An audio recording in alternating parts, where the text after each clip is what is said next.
I always tell, young people, I tell them, all the greatest of art, architecture, photography, sculpture, painting, music in this world wasn't created in happy times by people who had smooth, easygoing lives. It was created by people who had seriously difficult lives. They all went through their own angst and their own difficulties. They all went through their own mill, so to speak. They were all drowned in until they started, expressing their creativity. And I think living life is important for any kind of creativity. When we talk to writers, we talk to photographers, artists, anybody, they've all gone through hell. On Everything Comes Together, I'll be speaking with people in the broader photography, architecture, and design communities. Rather than only talking about their work, we will be talking about them, their personal journey, the challenges they overcame, and the most pivotal incidents in their lives that made them who they are today. So now, let's get to it. It would not be overstating it to say that the name synonymous with architectural photography in India is that of my guest today, Bharath Ramamrutham. When I was just taking my first steps into architectural photography in 2005, Bharath was the only other Indian photographer in the same field of whom I was aware. It's a rare opportunity for one architectural photographer to speak with another, and for this reason, I was certain that I wanted to talk to Bharath about more than just photography. We talk about his love of architecture, his mental preparation for a shoot, the importance of diversifying one's work, the essentiality of travel, and so much more.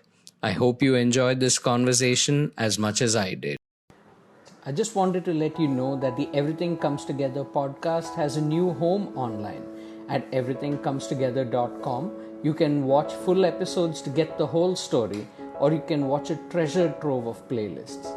On these playlists, a variety of creators from across the country present their experiences and opinions on a set of topics to give you a complete understanding of the work you love. Find out more at everythingcomestogether.com. I have no memory of my early life, man. It was too long ago.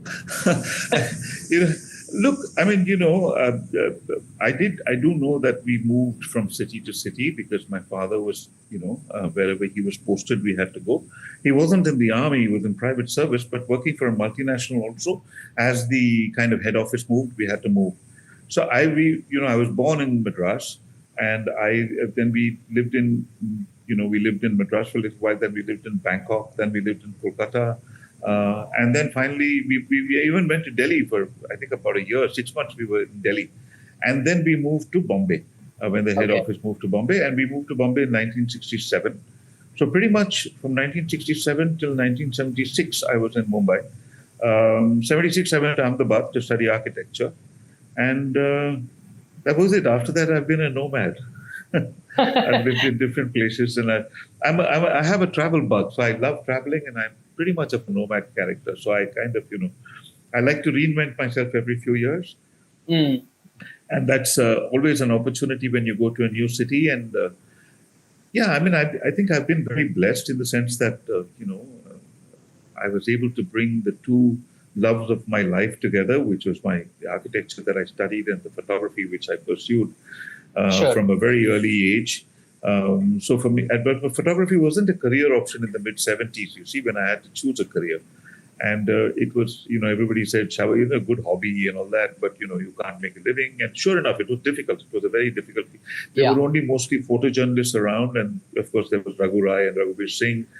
And there were a few advertising people in Bombay who were doing mostly sari shoots, So there was nothing, there was no opportunity. There was no architectural magazine until many years later, Inside Outside was launched. And at that time I was, by that time I was already deep in studying architecture. I don't regret those decisions because I think studying architecture was one of the best things that I did. And the benefit, the amount that I benefited from that entire program and the time that I spent in Ahmedabad, as well as the opportunities that Ahmedabad opened up for me, I can't even begin to tell you how wonderful they were. And photography, I can. The great thing about photography is that you can pursue it anywhere. It doesn't matter where you are.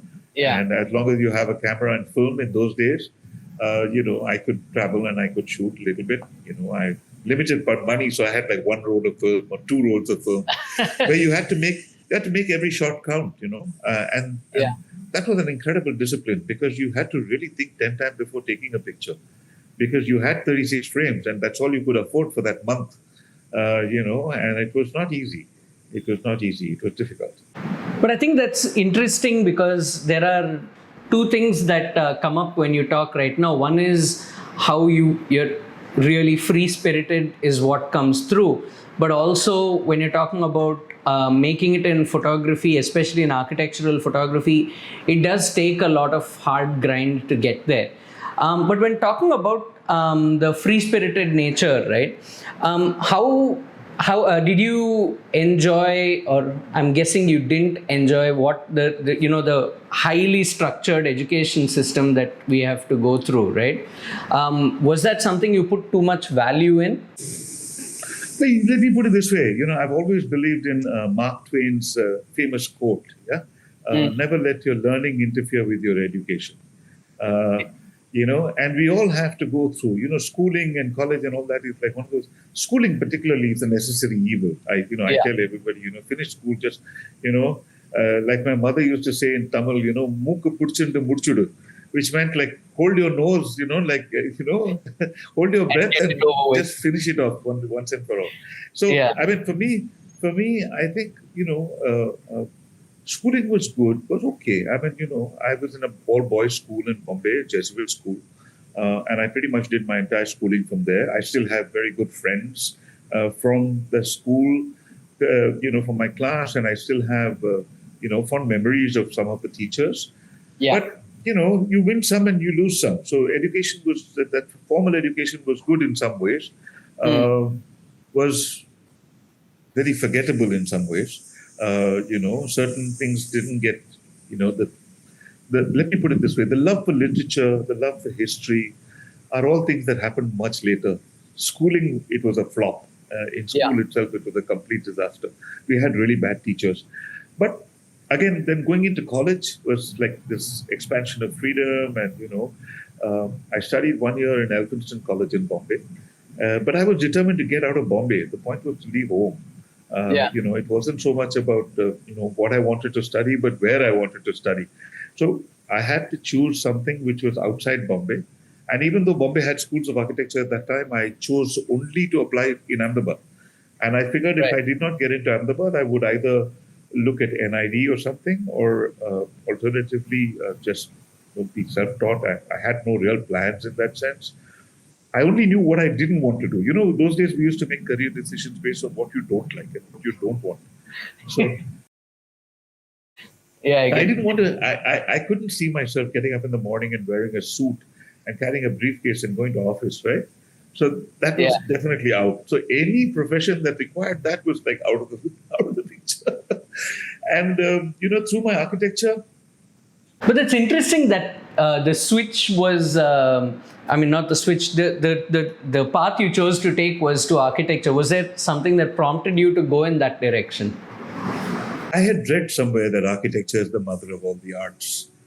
And, there was a certain curiosity, which got triggered in myself. And I was always interested in architecture and design, product design, industrial design, because my dad was very, very, enthusiastic exponent of product design and industrial design. And I'm talking about, growing up in the 60s and 70s. He used to talk about design, and he would travel across the world on his work and always bring back something which was a design icon, something which was special, something. And then he got into photography, and it turns out later on, he shared with me that he actually wanted to be a designer or an architect, but he was not able to, and he was forced to join, a engineering college in Bangalore, Institute of Science, and he graduated as an electrical engineer. But his love for architecture, for travel, and for photography was always there. And I really benefited from all of that. I mean, my dad was my main mentor. He was my man. He was incredible. He never questioned a single decision in my life. All he said was, you know what you're doing? And I would say, yes, I know what I'm doing. And he'd say, go for it. It's your life. That was it. And that was spectacular. That was spectacular. So for me, it was, it was not it was not such a jump in the sense that, I chose architecture. A friend of mine was going to Ahmedabad to apply for the school. So he said, I'm planning to go, you want to come? So we both went together. We gave the entrance exam. And those days, look, I think there must have been 150 students who applied for that school. Totally. Okay. And there were 30 who were taken in the batch, right? Yeah. Now that's 1:5 ratio. So I was very lucky. I got in immediately. And I stayed. That was it. Nowadays, in those days, there were some 10 schools of architecture in India. Boss, today there are 800. It's a whole different ballgame now. And I was very fortunate because Ahmedabad, I really landed on my feet. I experienced things which I had never imagined that I would ever go through and experience. And, I had fantastic friends from all over the country. There were young students from different parts of the country. And we had this wonderful interaction with seniors and juniors. And there was this wonderful mix because we were only 150 students, right? Out of which only some 10 or something were girls. I mean, the rest of them were all guys. So I was kind of, at least in a certain comfort zone because I came from an all-boys school. So anyway, for me, Ahmedabad was an incredible eye-opener. It really taught me to question everything. It taught me to, voice an opinion. It taught me how to see things differently. It trained my observation skills, and it just blew my mind. It opened up my mind incredibly. The more I learned about architecture, the more convinced I was that this was a fantastic core profession. And today I believe that I think every student in school should go through a 6-month or 1-year architecture alternative training, like an elective subject or something. I think, by the time the kids reach 10th, 11th, 12th standard, I think architecture should be a part of their curriculum. I think it's a very important foundation for building any career in life. Yeah. I think literally and metaphorically, it's important. But I also think why architecture, I think really, at least why it captured my imagination is because it's a judicious mix of art and engineering and mathematics, and you put everything together and everything has to come together really well to make it work. And basically with these three, you cover pretty much anyone in the schooling system. There's something for everybody. Exactly. So I mean, for me, it wasn't. I wasn't so keen on the math and the engineering that you're talking about. For me, those were things for which you hire consultants. I don't need to know that. All architects hire consultants. So any education in math and engineering, I knew was not going to be you had to know some basics. That was it. But for me, the interest was really in design. And for me, what was spectacular and the real learning was the fact that architecture was the only profession which encompassed all aspects of human well-being. Right? It determines our physical well-being. It determines our social well-being. It determines our environmental well-being. It determines our psychological well-being. It determines every aspect of our lives like nothing else. And architecture, if you extend it into the macro world, you're talking about urban planning in cities, and that influences our lives. And you go into the micro world, you're talking about furniture, and a good chair can influence your life. So I think, the ability of architecture and design to transcend everything and to kind of, in an all-encompassing way, to kind of give us the how do I say, give us the knowledge and the ability to create a world where everybody can thrive. And for me, really, that was the key. I mean, architecture for me was just this all-encompassing. It was like God, it was omnipresent. It was everywhere.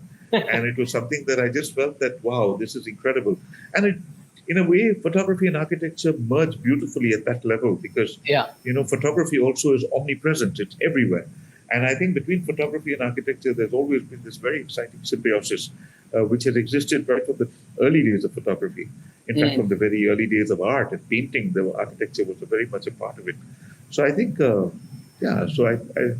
wasn't such a leap, choosing to do architecture was was a wise decision. Like I told you, it was about curiosity and the desire to know that drove me, and so I went and did it. I mean, it was a fantastic course. Now, with your time at SEPT, you must have met some pretty amazing architects along the way who would have come in to teach or mentor students. How did that help you going forward from there? Well, it was all part of that whole experience. It was an enriching experience. Look, that school was founded by Balakrishna Doshi, and he was very much a part of the school and part of the campus in those years, So the interaction between students and architects and, between Doshi and the students was a continuous one. And it's difficult, I can't quantify who and what, but, even every professor was an absolutely incredible human being, and people I'm still in touch with some of my professors. And, but I think more than that, there was also this wonderful exchange program, because SEPT was kind of funded by the Ford Foundation and the Sarabhai Foundation and Trust. So there was, it was a private institution. It was only a diploma. We were never part of a degree program. So at the end of it, we were only going to get a diploma. But the Ford Foundation and the international connections that SEPT enjoyed allowed a lot of exchange programs to happen. So there used to be the occasional foreigner who would come and talk to us, or people from Fry Otto's Institute in Geneva would come and talk about, or Switzerland would come and talk about, geodesic domes, or whatever. I mean, there was always this exchange, and there was something or the other continuously happening. There was also an exchange program later on. Towards the latter part of my schooling, there was a exchange program established with students from the ETH Zurich, and then the students would come. So there was continuous interaction, and basically any important architect worth his caliber who came into India would gravitate straight to Ahmedabad, because Ahmedabad was like a pilgrimage spot for architects, right? Because of the incredible richness and diversity in the work that exists, the existing urban fabric of Ahmedabad, including the old city and the monuments and everything, and then of course the stepwells, and then all the contemporary architecture that Ahmedabad has been very privileged to embrace. Louis Kahn, Corbusier, there's no city in India like Ahmedabad in that sense. I mean, it was an incredible city, and it was rich with culture and diversity, because it was all the big Ahmedabad families, were the Sarabhais, the Lalbhais, the Hathi Singhs, all of them, they were the ones who were patrons of the arts, and they were patrons of education, and unfortunately now it's all changed. But what to say? You were saying what you took away from the experience at SEPT. It's quite different from what a lot of people talk about their college experience. A lot of people talk about simply just their peers and the quality of the education and the facilities you have there, right? But it's more about the intangible things that you take away, which is how you learn to think and behave and work with a team, which I found quite interesting to hear you talk about. And I think that is also something that do you think there is some way that particular kind of culture can be integrated into other colleges? What made that atmosphere special? How could we help that happen in more places? It's the teachers, man. It's always the teachers. Look, unfortunately, teaching was a profession which was only followed by people who really loved teaching in the old days. Nowadays, teaching is a profession that people take up when they've got no success in other things, right? They don't know what else to do with that teaching. I'm just saying in general terms, okay? So in general terms, what happens is, you get the kind of leftovers, so to speak, in a sad way, I mean, unfortunately. But look, don't forget, teaching is a profession which is a universal profession. And in India particularly, we have thousands and hundreds of thousands of teachers, right? From the primary school level through schooling. Now, it's at that primary level where it's really, really important. At the level of university, even if your teacher falls short, as long as he gives you the right references, it's really up to you to go out there and, refer to the material and subject and learn on your own. University education is not about spoon feeding. Those very fundamental building blocks of a persona are built in school, built in nursery, and built in home. And sadly, two things have kind of failed a little bit. One is that education system at the very primary level, which is not working as well as it should. And I think even parenting has gone through some very difficult stages where parenting itself, where people were kind of using their ayahs and nannies, or television Cartoon Network became like the default ayah for the kids, Yeah. So I think there's a lot of social issues that have been, a lot of things have been changing in the world with the rapidly changing technology and changing conditions of living and environments and stuff like that. The growth of cities. So I think education, it's very important to focus on the primary education and the young ones. And if you're not able to get them young one, you have to catch them as fresh as possible, straight out of school or straight out of college, so that they've still not completely, lost their soul, and have not been beaten down into submission where they just become another robot, the cog of the machinery, which is being churned out for protecting other interests, right? It's not for their own benefit or for their own growth. But I think all of that is changing. All of that is changing now, dramatically it's changing. And I think it's going to change continuously over the next few years. It's a very exciting time to be alive. I mean, I'm looking forward to the next 10, 15 years of spectacular growth and incredible changes in the way people live their lives and the way people relate to their environment and the, social causes and health and all these things. There's going to be some dramatic changes. I hope we don't go back to what they call the old normal. That would be a disaster. I agree, and I share your optimism. After your time at CEPT, I think you did something that not too many people do. You traveled around the country, and that's you already alluded to the travel bug that you have. What do you feel you gained from all that time traveling? Because it's not very normal for people to do that, right? Spend huge amounts of time going around the country. It's important when you do it, okay? It's not a question of whether you do it or not. I think everybody should do it because I think it's the beginning of education, really. Travel is the very fundamental, beginning of education. I'm not talking about learning, I'm talking about education. When you go out there and see the world, because that's what, how do you say, it triggers in you the need to know. And when you talk to people, because when you travel, you obviously meet people. So when you meet people, they question you, they ask you where you're from. So it makes you question certain things about yourself and your own beliefs and your own thought processes or your own values or whatever.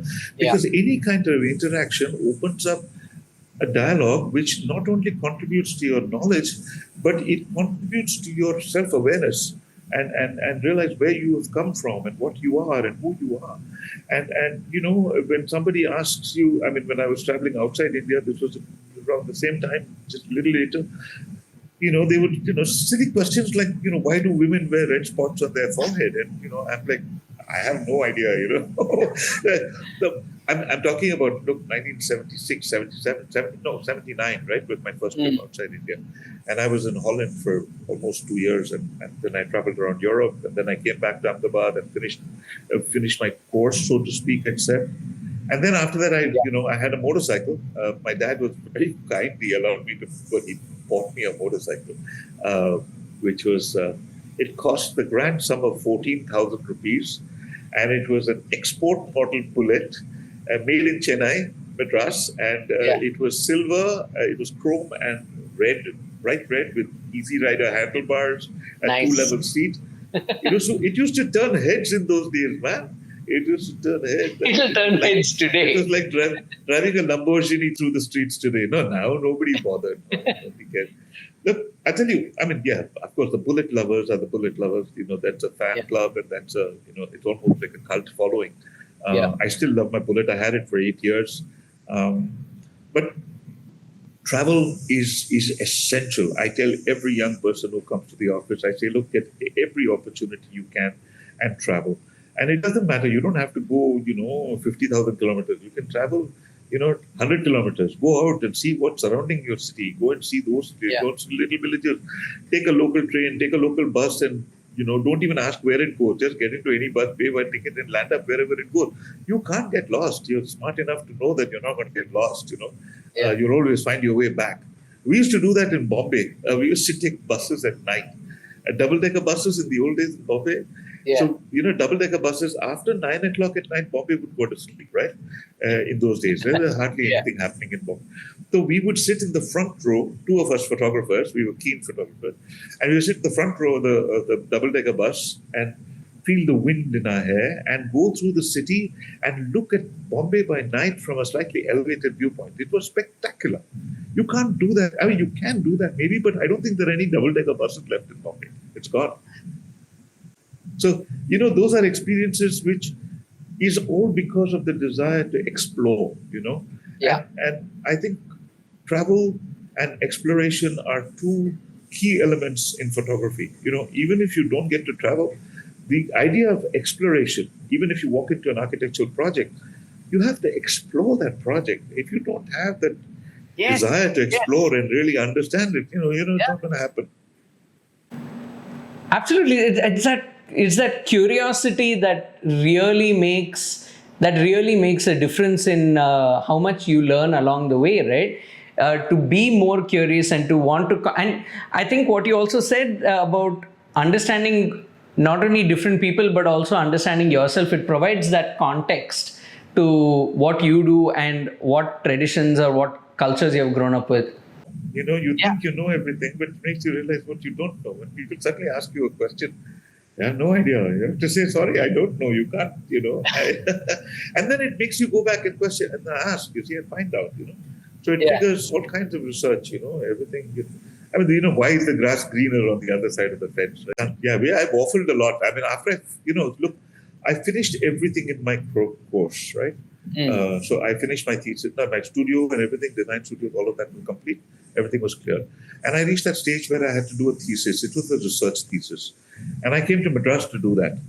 And, and I was doing research on Madras city. And I found Madras city a wonderful place to kind of do research because I would go to the Connemara library and I could go to the, university library and I would dig out material. And then I'd fly to London and go to the India Office Library, which was in an independent building in those days. Now it's part of the British Museum. But, archival material on Madras was fantastic. I managed to put together a lot of material on the evolution of Madras, on how Madras grew and the architects who were working there from Henry Irwin to, Chisholm, Robert Furlong Chisholm. And, the story of Madras is a fascinating one, how the city came about. And so I got caught up in that story.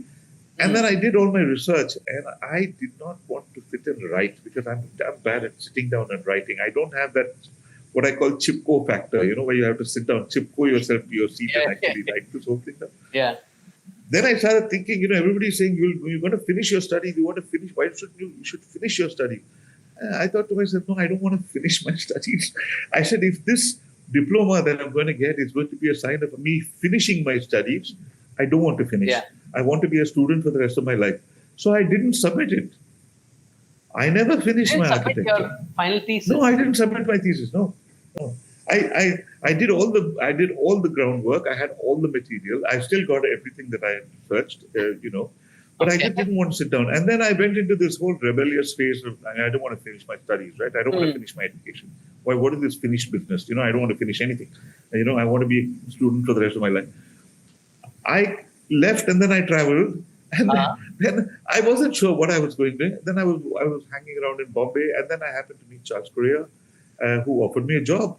In the course of a discussion. And then I worked with Charles Correa for a year and a half, almost 2 years. And then by that time, photography was firmly entrenched in my... I think you're seriously burying the lead when you just say you happened to meet Charles Correa and then he offered you a job. You started working there. How did that happen? How did you even come across him? Big recollections. Right? It was a social occasion, something, I got into a discussion with him about something. At the end of it, he said, what do you do? And I said, I'm finishing my thesis in Ahmedabad, hanging around in Bombay because I'm here. So he said, why don't you come and work with me? I'll help you to finish your thesis. A famous last word. That never happened because he gave me a lot of work. And in fact, the MRF headquarters in Chennai was my last project. I was head architect for that. Oh, really? Yeah. That's interesting. I didn't know that. I've seen the building, So- of course. Charles and me used to come to Chennai together to meet the Mamans, especially old man, Maman Mablai. And, his son Ravi was alive at that time. Yes. And those are the people we used to interact with. And I was kind of project in charge for that building. And that was fun. That's pretty cool. So, what was the experience like working with Charles Correa? What was it?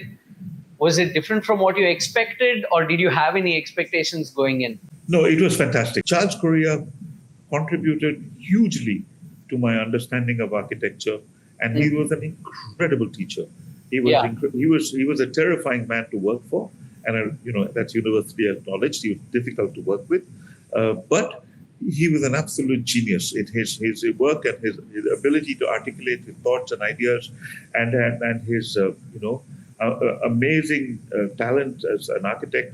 He was the greatest Indian architect apart from Doshi. I mean, there were a few other people in Delhi who were also very, very good. I mean, there was Stein, and there was people like Ranjit Sabiki, and there was Kanvinde, and there were a few top-notch architects in India at that time.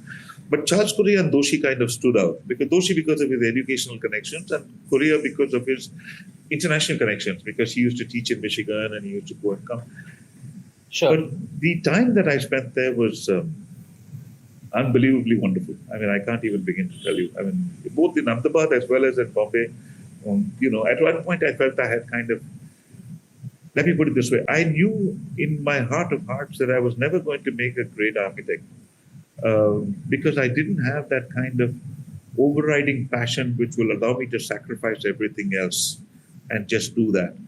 I also did not want to deal with too many people. I wanted to be on my own. I wanted to be my own boss. I wanted to take a day off if I wanted to take a day off.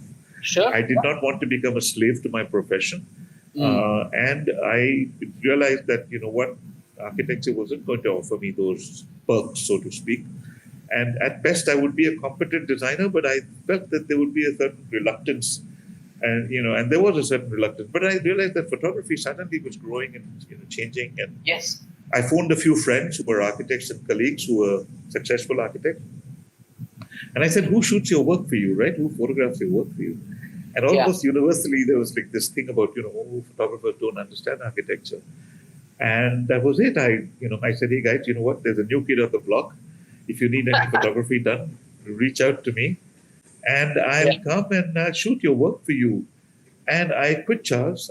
So once all of that started happening, then I switched. I just gave up architecture, became a photographer overnight, and never looked back. Never looked back into the architecture as a profession in the sense of practicing. But I always look back on architecture as an incredible resource and a source of everything that I am today. I mean, I believe so strongly in the power and influence of architecture as a profession. Just like in photography, I think, and both of them work incredibly well together. 2002, I moved to Chennai, Madras. And from 2003 to 2010, we were in Madras, right? And 2005, Graph was established, and Graph was like exploding. Yes. We had like a big team, and at that time, I was kind of not focusing on architectural photography because I had done it for 15 years before that, right? Yeah. From 1990. Effectively from 1988, 89 is when I kind of actually gave up architecture and became a photographer. And from then onwards, I had been focusing almost entirely on photography, and that's all I was doing. And 2004, 2005, when I established Graph, and we kind of grew and expanded in terms of what I wanted to do, because I realized that there were so many exciting things that I could develop out of the work that I was doing. I kept a very low profile as far as architectural photography was concerned, and we were more of a visual communications and design group, and we were publishing, we started doing books and stuff like that. So, even my presence in Chennai was very low key, apart from a few people who I knew. Even though that's the thing about Madras, you see, Madras is an incredible city. I used to tell people it's an ordinary city filled with ordinary people doing the most extraordinary things, right? And Madras is like that.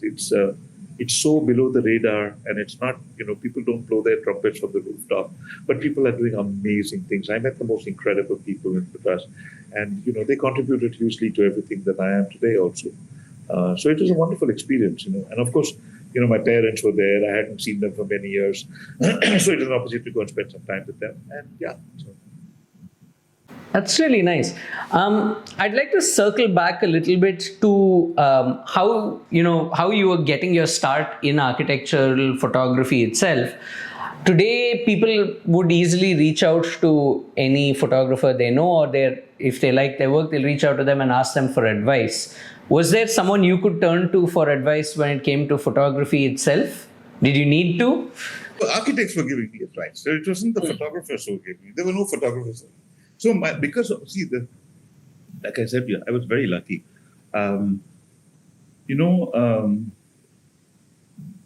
It was all word of mouth. Don't forget, in those days there was no Instagram, there was no there was no internet. There was actually no internet, and I had to make phone calls, and I went and met people, and I talked to them, architects, and basically told them that this is what I'm doing. And that time I had a little portfolio together as well. And all the cold calls I was making, I used that portfolio of mine for about 3 months and then put it away in my attic, and then I've never looked at it again. It's still lying in my attic. But it was only those first 3 months that I needed to do that, apart from the architects who I already knew, who I was shooting a little bit for.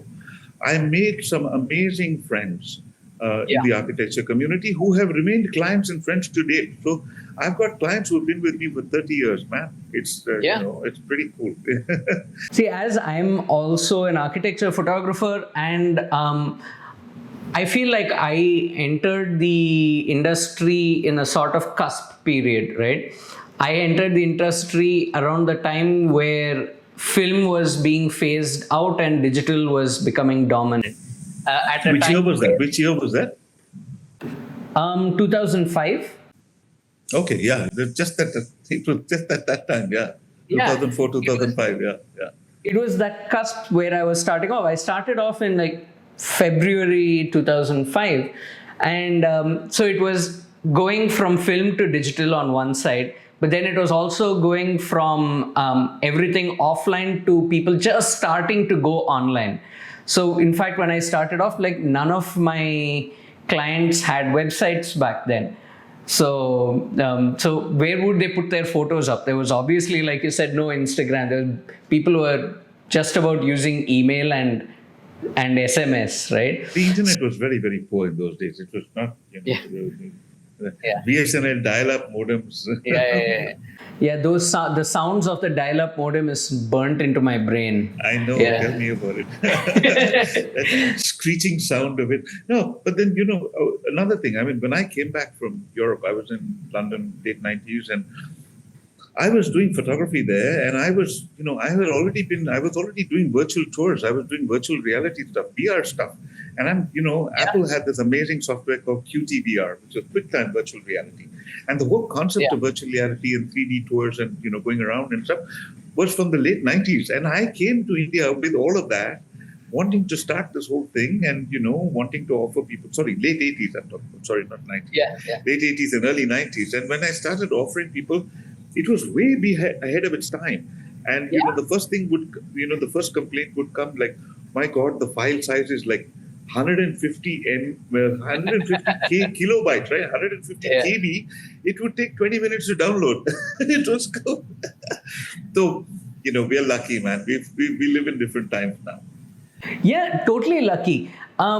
Even when I keep coming back to when I started off, and I feel that's unnecessary. But it's what I like hearing from you is things were not very different until around 2005, right?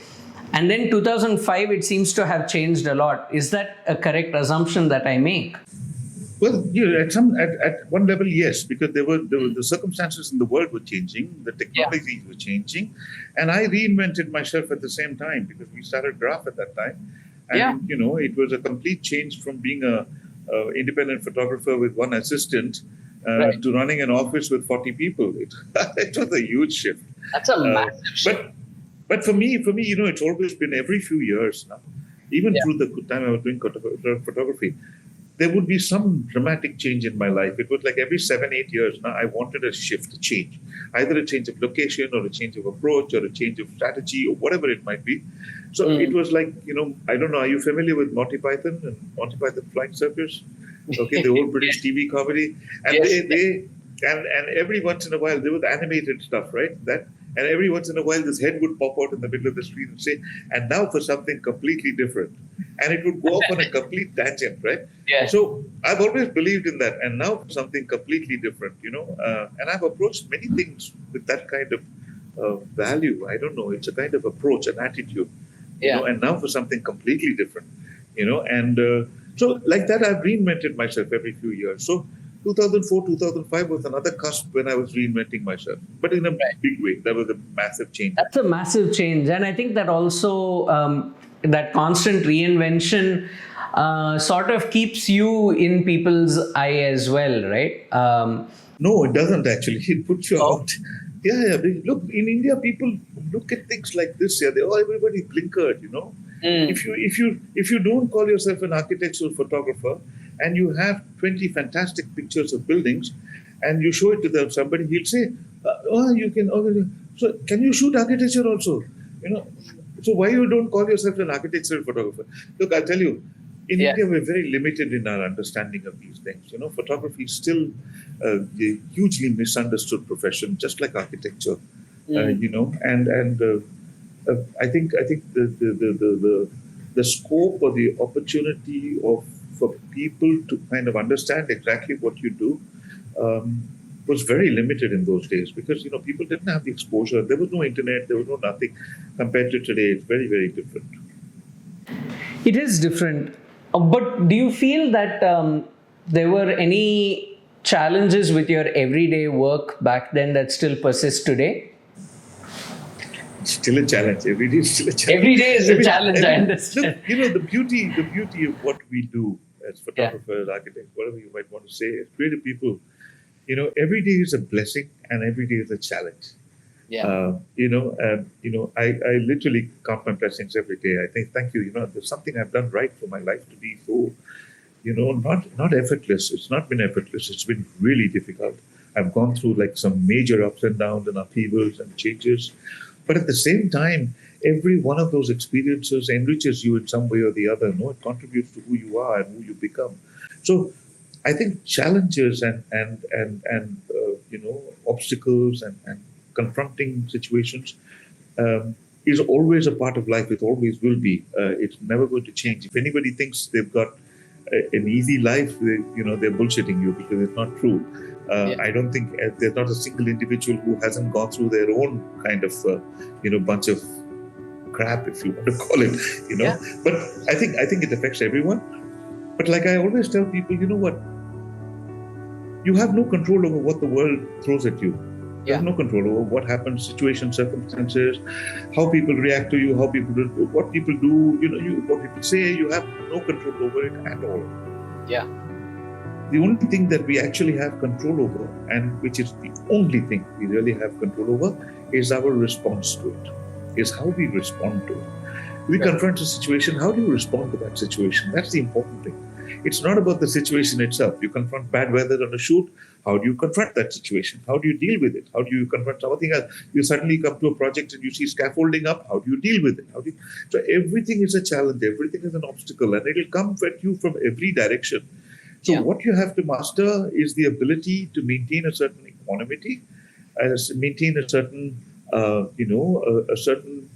don't be in a hurry. You have to be calm, take your time, think it through, and you have to deal with it. You have to deal with it. And sometimes it's easier, sometimes it's more difficult, sometimes it's, better, sometimes it's worse, sometimes you can deal with it faster, sometimes it takes longer.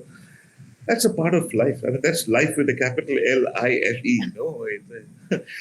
I always tell young people, I tell them, all the greatest of art, architecture, photography, sculpture, painting, music in this world wasn't created in happy times by people who had smooth, easygoing lives. It was created by people who had seriously difficult lives. They all went through their own angst and their own difficulties.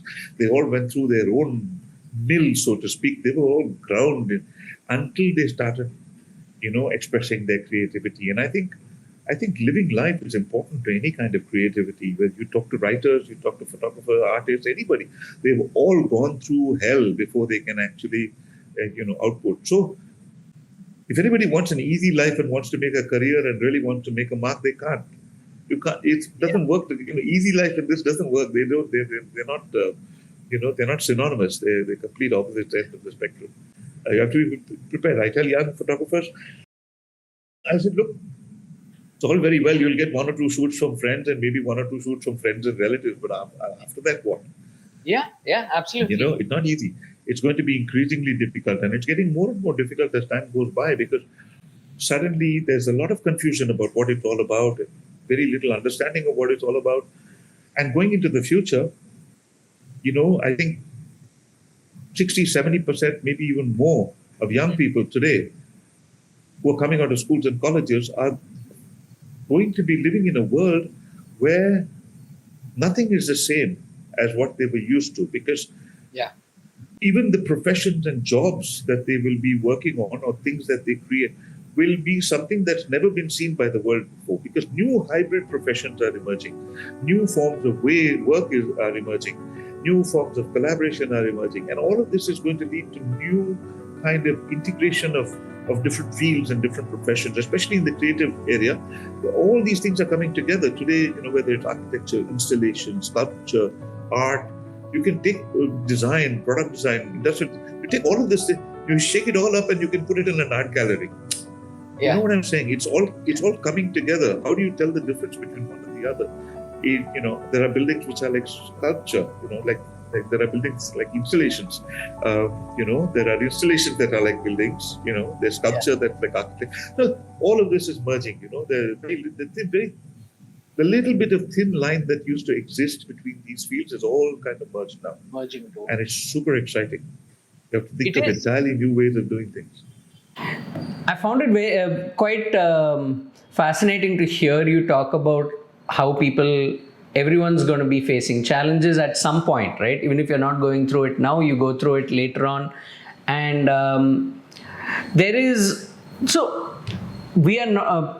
we are not in an easy field to be in. Being in a creative business is not easy as a business, right? And it's natural for people to feel disheartened when they're going through tougher times. What do you feel the approach of someone should be? In your case, how would you overcome a certain circumstance? What should a mindset be? Okay. There's a small thing I would correct you on. You've adopted a creative business, right? Sure. Now, okay, for me, business is a bad word. Okay, because it's an essential evil. It's something that you have to earn money to live. Yeah, sure. I agree. But it's so way down the food chain as far as importance is concerned. Business is the least important of everything that we do. And I believe that if people stop thinking of everything as a business, and the first thing is how do I make money? Yeah. If you have to put that out of your head, you can't. If you begin with that, you're completely going down the wrong path. Yeah. You have to find out what you really love doing and do it to the best of your ability. Think of it as a role, as a life role that you're choosing. And you're looking at it as something which is allowing you to express yourself and share stuff with the world. And you're doing it on your terms. You're doing, once you adopt that attitude where you're not doing this for anybody else, you're doing it for yourself. Firstly and foremost, most importantly. And then somewhere down the line, it becomes for somebody else, and then it becomes like a business and whatever, all that is fine. But you know what? If you give it 100%, focus on it completely, give it. If you're passionate about it, study it, learn it, master it, and become damn good at it. Become the best version of yourself that you can possibly be. Focus only on that. I guarantee you will never go hungry in your life. Not only that, I think one of those Chinese philosophers, I can't remember who, said, choose a profession that you love. And I promise you'll never have to work a single day in your life. I think perhaps that's when I talk about my work, I don't talk about it typically as a business at all. On one hand, I don't talk about myself as an artist. because the word artist seems to have gotten mired in expectations of being an unprofessional. And on the other hand, I don't talk about it as a business because I purely don't look at my business as a bottom line, right? It's sort of like taking the creative aspect of one and taking the ultimately necessary monetary aspect of the other and trying to put them together and make something of how things go. But that's where my question basically came from. On at 4 or 5 different instances of questions that I've just asked you, you have brought in quotes from different writers through time. So obviously books and literature was an important part for you, and you also mentioned graph, which was where you you published your own books. How did graph come about? How did you make it happen? Okay, one of the reasons why I got into photography was not just to shoot architectural photography in that sense. For me, photography was a passion, was a love, and I had photographed enough, and I loved books. I loved large, beautiful books with beautiful pictures. Yeah. And my dad again was hugely instrumental in my love for books, because he made sure that the bookshelves in the house were filled with beautiful books of different things from across the world. I don't know whether you remember, but in your time, but we had an entire collection of National Geographic. My dad used to subscribe to National Geographic. Yeah. There used to be the Time Life series on cities. There was Time Life series on nature. There was a whole Time Life series on photography. And there was all these books. So I grew up with all these books, and then I used to go into bookshops and browse. At that time, it was difficult. I couldn't afford books on my own, but I would love going there and flipping through books, and there was never a problem, Yeah. So I got this hunger because all the books, all the beautiful books on India were all done by foreigners, were all done by people from not from India. There was apart from the occasional Raghu Rai book or the Raghuveer Singh book, which was around on the bookshelf, there was no other Indian photographers doing books. And I'm thinking to myself, why are there no Indian photographers doing books? And I decided that I wanted to do books, right? So that was where it all began. And my passion for books and my love for books has always kind of stayed with me. And 2005, when I started Graph, when we started Graph, my wife and I, we one of the things that we thought we'd do is, we started as a publishing company, but the expertise and the knowledge and the skills to be able to put a book together, we felt we needed to start small. So we basically approached it as a visual communication setup, and we started doing brochures and anything with the print related. So we started doing 16-page brochure, then the 32-page brochure, then something else, but some print-related stuff, right? Yeah. Now, to extend that into a book format wasn't so difficult. But before that I had already been working with different publishers from different parts of the world, as well as from India, on various books on India. Okay, and books don't pay anything, but books were just this wonderful.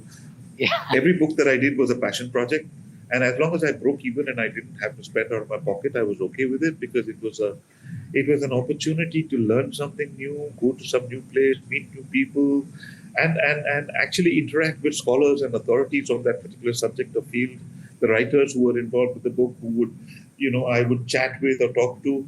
So all these things were contributing to my own growth as a photographer, because, travel was, again, still very much a thing. And, I thought through books, here's an opportunity to travel, right? You create an excuse for traveling.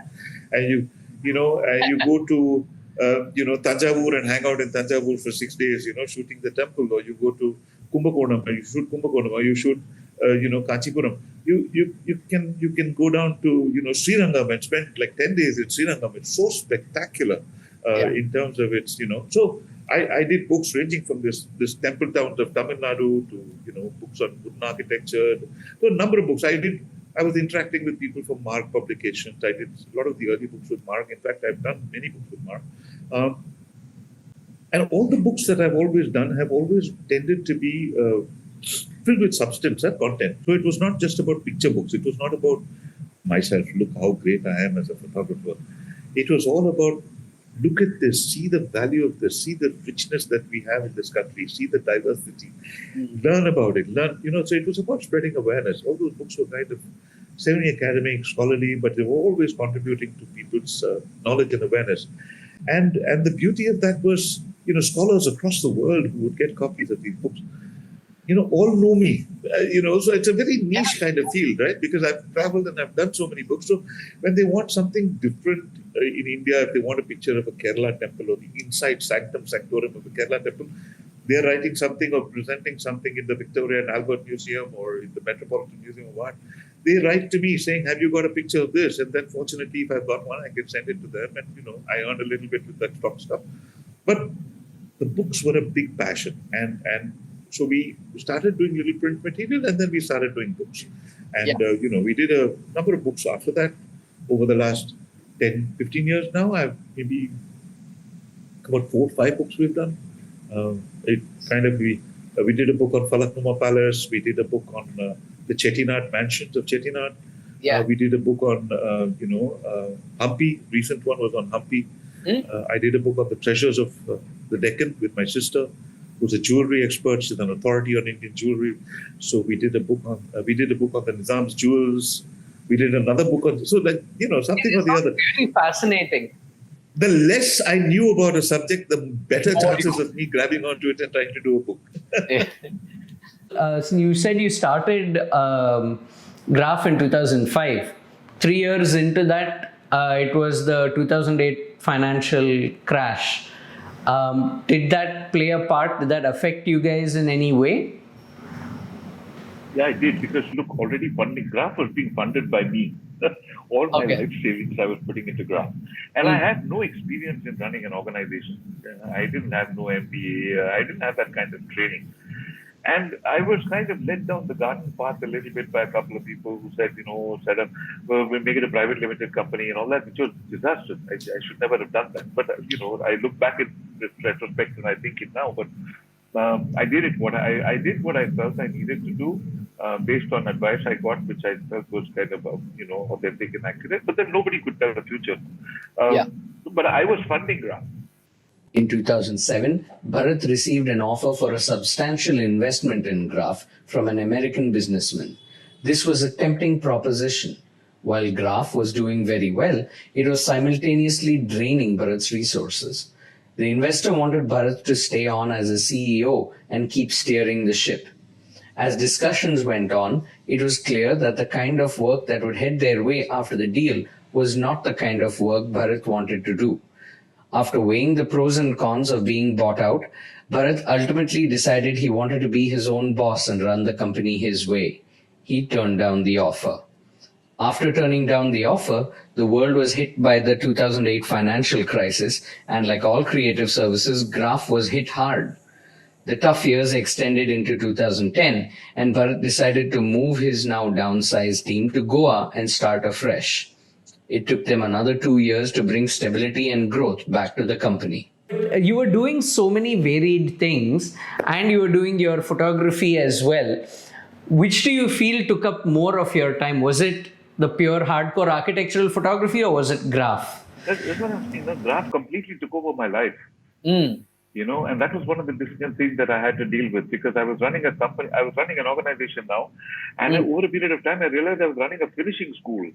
Because, a lot of the young kids who were coming out of Loyola and stuff, they were, the problem with Madras is you have people with tremendous skills. Yeah.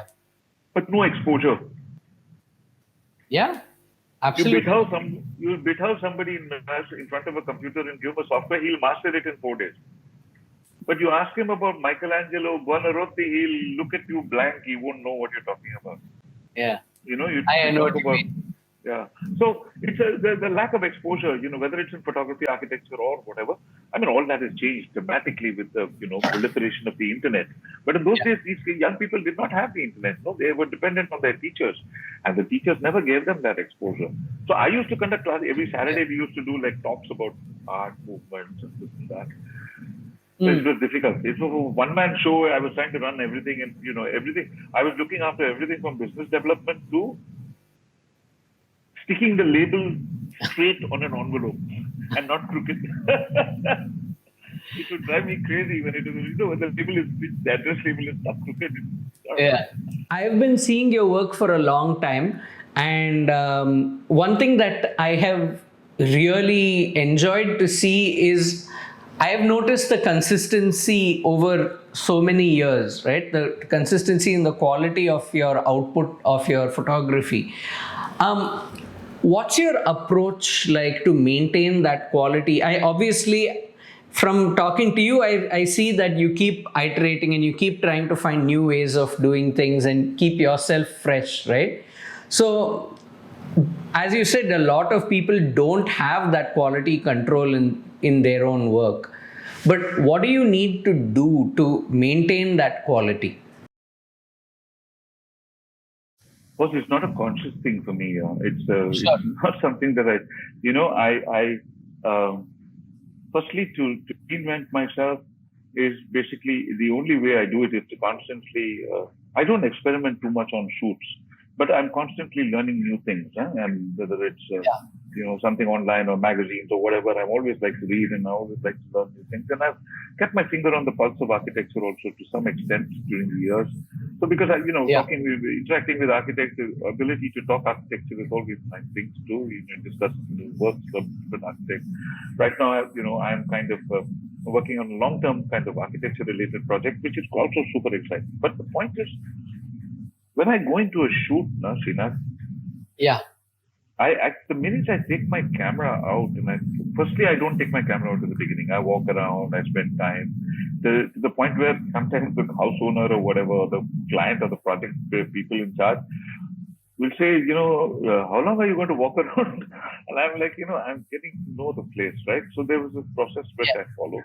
And once I feel I've kind of absorbed enough to be able to, reach into my bag and take out the camera, and once I put the camera on the tripod, I actually switch off. There is no conscious research, not a conscious reasoning and logical kind of. It's not like I'm going to do this. No, I literally go into the flow and I switch off. I'm in another world. I can work. I can shoot through the day from morning to night and not even stop for a glass of water because I've forgotten. I've forgotten to eat. I've forgotten to drink water. In fact, my assistant used to insist that I drink water every hour and then he would insist that I eat something also because every time I got hungry, the work would not suffer, but I would become really crabby, right? I would become I would get short-tempered when I was hungry. So my assistant used to say, please, sir, eat something, otherwise you're angry all the time. So I'd eat something. But the point is, it never took over from the flow that I was in. And I never like to be interrupted and disturbed in that flow. I don't like people around during when I'm shooting. I hate people. I don't like people peering over my shoulder when I'm shooting. I never show clients my work. I never show a single client. I have never shot tethered. I don't intend to ever shoot tethered. Yes. I myself shoot. I don't look at my own viewfinder. I don't look at that screen. I don't want to know. I have enough confidence in my own ability that I don't have that insecurity of constantly having to look at that screen. I shoot and then I will look. In fact, if I look at the pictures that same day at night and download the cards and see it on my laptop, I have never liked my work. I see it after 3 weeks and I say, okay, Baba, you learned something in your life. Yeah. I'm so used to that work process of shooting on film. Shooting on film, this is what you had to do. You never know what you got. You had to wait patiently for the film to come back from the lab, and only then you got to see whether it worked or didn't work.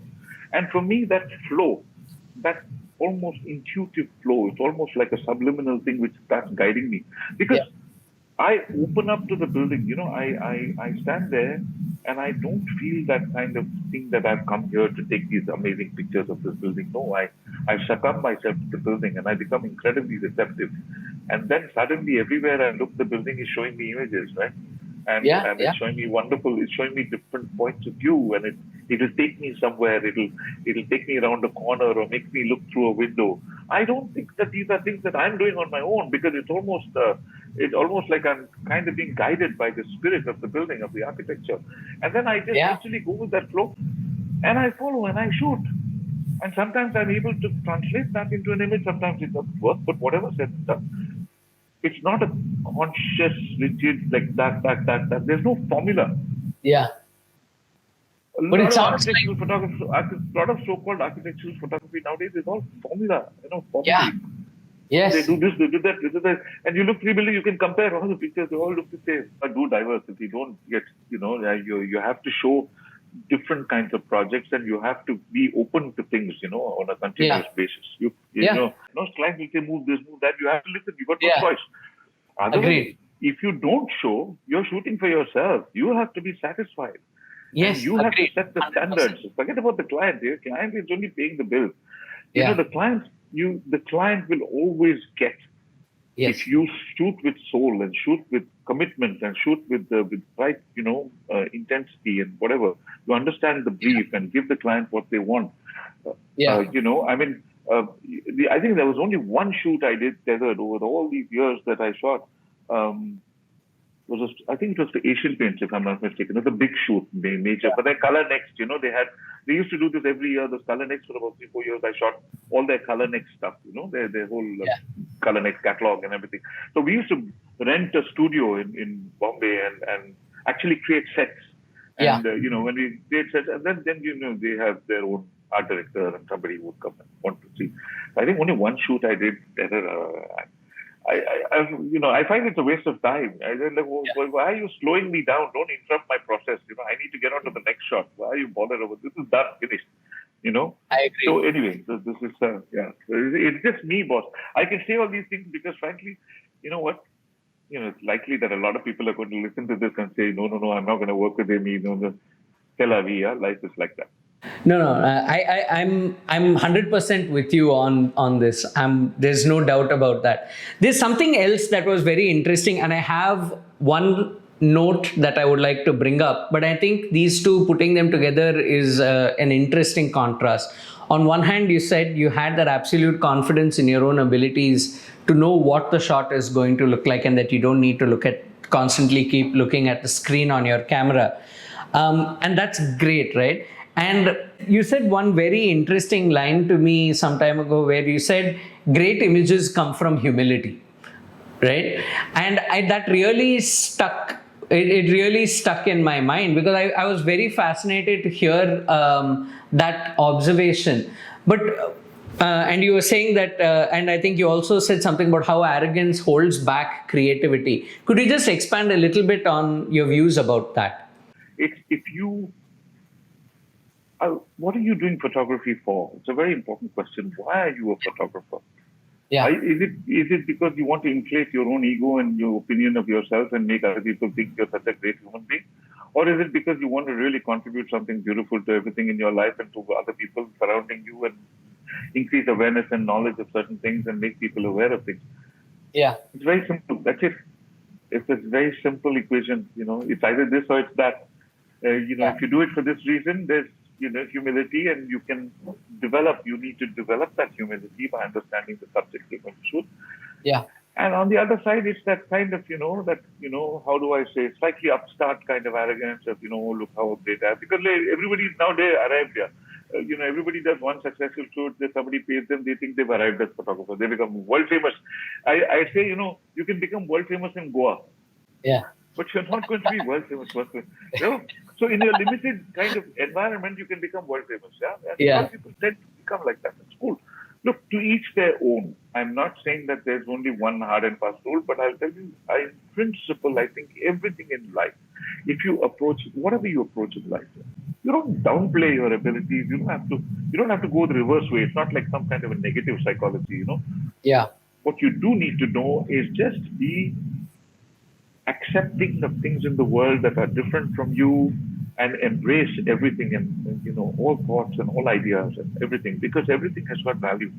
We're coming up towards the end of the conversation, but what I'm really I like that you have covered so many different topics and about yourself and your views on photography and architecture and generally how people could perhaps help themselves moving forward. And you haven't talked much about photography, actually. Yeah, but the photography it's the approach to the photography that's really important, right? No, I'm just kidding. No. But that's what I like, because we didn't talk about aperture and shutter speed. Yeah, But we talked about we talked about the mindset that goes into it during the shoot. We talked about that. That's really and good. that is what really appeals to me. I never wanted to talk to you about technique on this. I'll talk to you about technique when we end up meeting. No, technique, you can go. If you want to learn about technique, I tell people go to YouTube. Yeah, exactly, right? Why do you need to? Yeah. So we talked about these varied subjects, but you said one thing at the beginning of our conversation, which I have a note for as the last line. Okay, so the last line of the thing was, which is something that I try and include in each interview, which is to ask you whether you knew what you were doing. And that's exactly what you opened the conversation with. In the beginning of the conversation, when you were talking about a conversation with your father about going to study architecture, right? You basically you talked about whether you knew what you were doing, and if you knew what you were doing, go ahead and do it. But now, after all these years, did you feel along the way that you knew what you were doing and every decision was headed in the direction you wanted it to go? No. When I say you knew when I knew what I was doing, my dad said that it was for that particular moment of time, okay? Right. Because the future, nobody can expect you to know. But even when my dad asked me, did I know what I was doing, he kind of implied that, look, you make your bed, you sleep on it. Yeah. That's all. Nothing beyond that. He knew, just as I knew, that the future was unpredictable, would be, all kinds of things would open up. And my future, if anything, it has been completely unpredictable. Yeah. So every time that something has come up, and I think to myself, God, I never anticipated this, but it's life. That's the way it works. You can't anticipate everything. And I never had, let me put it this way, I've never been ambitious in that sense, that 10 years from now I want to own a house in Goa, and I want to have a car here, and I want to have I want to go on annual holidays. I've never had that. Everything was as it goes along, as it develops, as it works out, you had to deal with each day. Things were happening, continuously changing, but there was a commitment to the presence of what you were doing at that particular point of time. Yeah. You had to make sure that at least you knew what you were doing then. Yes. If I take my camera out, I very well know what I'm doing. If I sit in front of my computer, I know what I'm doing most of the time. Sometimes but yeah. But the point is that every action that you take, you have to know what you're doing at that particular point of time, and the immediate consequences or repercussions of that action. Long term will only look after itself. Yeah, who knows? Really, who knows? I mean, but you make your bed, you sleep on it. So you make the decision, you have to learn to live with it. Yeah. And I have no regrets in that sense. I mean, if at all, I might have done things differently. I might sometimes wish I had done certain things differently, but none of them is driven by regret. It's always a more expansionist view of youth and growing up. I would have, maybe learned a language properly. I've studied German. I could have focused myself on that. I could have maybe finished my thesis. I could have maybe, so many ifs and buts. This is all part of it. I would have loved to learn music. I would have loved to, be, trained as a musician. I still love jazz. I'm still a huge fan of music. I listen to every genre. So there are many things like that. I wish, in hindsight, maybe I could have spent I wish somebody had pushed me into learning. I don't know. What? You can go on with this. I wish. But there's no end to that, right? Because when you think back upon your life and you reflect it back, you look back with today's lens, it was a completely, it never offered the kind of opportunities that people have today. And it's whatever I have, I might think of in terms of I could have done differently, is only based on where the world is today and where it's going tomorrow. So it's only to be prepared for this world. I never prepared myself for this world. This world happened. I evolved into this world. It was not something that I could prepare for. 15 years ago, this world did not exist. Yeah. So I think this is a good place to end our conversation, because it's been so comprehensive. And to me, it's been very validating to hear you say a lot of things that I would probably have been in a minority about, but to hear you say that as well, it's been pretty validating to hear, which is the point of this podcast. Thank you very much for taking so much time to do this. You're very, very welcome, Sreenag. I really enjoyed it. And thank you for all those, tangential questions, which is really good. Like you said, it was about the background behind everything and why I do what I do and how I do it and how I approach it. And I think I'm happy to have shared a lot of that. Thank you. I mean, you take some of the stuff that I say with a pinch of salt because I'm not gospel truth. But you know what? In between, you might find a little bit of sense. But I hope you're able to extract that with your editing.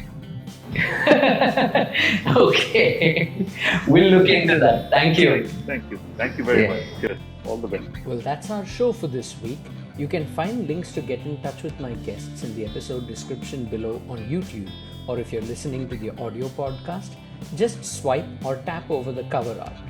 You can watch other full episodes and curated playlists at everythingcomestogether.com. Please subscribe to Sreenag Pictures on YouTube, or you can listen to the audio podcast by subscribing to Everything Comes Together on Apple Podcasts, Google Podcasts, Spotify, and leave a 5-star review. If you like this episode, please tell a friend about it and help get the word out about this show. The music for this podcast was composed by Aashray Harishankar from Escapist Music, post-production by Thiruvikraman Srinivasaraghavan, and production assistance by Abdul Jeelani. Until we meet again with another fascinating guest, you can reach me on Instagram @Sreenag or at everythingcomestogether.com. Have a good day.